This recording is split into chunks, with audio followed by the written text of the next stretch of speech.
उत्तर प्रदेश की राजनीति और पंचायत व्यवस्था में एक बड़ा प्रशासनिक बदलाव देखने को मिला है।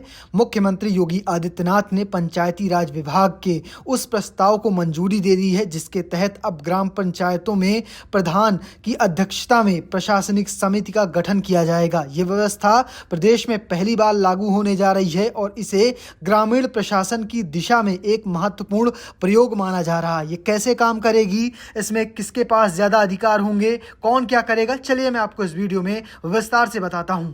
यह फैसला ऐसे समय पर आया है जब राज्य की सभी ग्राम पंचायतों का पंचवार्षिक कार्यालय 26 मई यानी आज खत्म हो गया है। साल 2021 में 26 मई को प्रदेश की ग्राम पंचायतों की पहली बैठक हुई थी और उसी दिन से उनका कार्यकाल औपचारिक रूप से शुरू हुआ था। आज ठीक 5 साल बाद उसी तारीख को इन पंचायतों का कार्यकाल समाप्त हो रहा है। नई व्यवस्था के तहत ग्राम पंचायतों में अब प्रशासनिक संचालन पूरी तरह ग्राम प्रधान की अध्यक्षता वाली प्रशासनिक समिति के हाथ में रहेगा। ये समिति तब कार्य करेगी जब तक अगले पंचायत चुनाव संपन्न होकर नई पंचायतों का गठन नहीं हो जाता। अब तक की परंपरा ये रही है कि पंचायतों का कार्यकाल समाप्त होने पर प्रशासनिक नियंत्रण एसडीओ पंचायत यानी सहायक विकास अधिकारी पंचायत को सौंप दिया जाता था, लेकिन इस बार सरकार ने इस परंपरा को बदलते हुए सीधे ग्राम प्रधानों को ही प्रशासक की जिम्मेदारी देने का निर्णय लिया है। सरकार का मानना है कि ग्रामीण स्तर पर प्रशासन अधिक प्रभावी,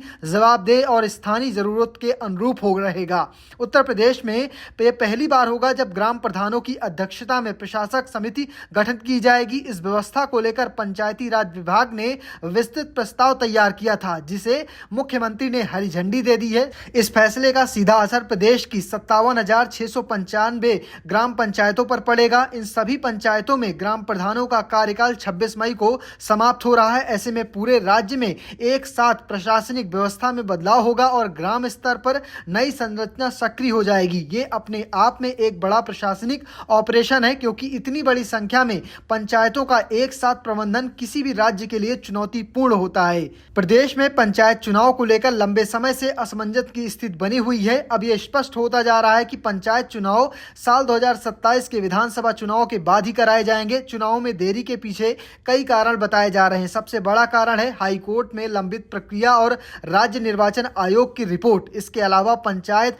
मतदाता सूची का पूरी तरह तैयार न होना भी एक बड़ी वजह है। मतदाता सूची का अंतिम प्रकाशन 10 जून को किया जाना है, जिसके बाद ही चुनाव प्रक्रिया आगे बढ़ने की संभावना बनी है। इन्हीं सभी कारणों के चलते पंचायत चुनाव करीब 1 वर्ष तक टालने की आशंका जताई जा रही है। सरकार के अनुसार मौजूदा ग्राम प्रधानों को ही प्रशासक बनाने का निर्णय ग्रामीण विकास की निरंतरता को बनाए रखने के लिए लिया गया है। सरकार का तर्क है कि जब तक नई पंचायतें गठित नहीं होती हैं तब तक पुराने प्रधानों को जिम्मेदारी देने से प्रशासनिक कामकाजों में कोई बाधा नहीं आएगी। इसके अलावा यह भी माना जा रहा है कि ग्राम प्रधानों को प्रशासनिक भूमिका देने से स्थानीय स्तर पर विकास कार्यों में गति बनी रहेगी और जनता की समस्याओं का समाधान भी तेजी से हो सकेगा। अब तक पंचायतों का कार्यकाल समाप्त होने के बाद एसडीओ को ही जिम्मेदारी दी जाती थी, लेकिन इस बार ऐसा नहीं होगा। यह निर्णय केवल प्रशासनिक कदम नहीं है बल्कि राजनीतिक दृष्टि से भी महत्वपूर्ण माना जा रहा है।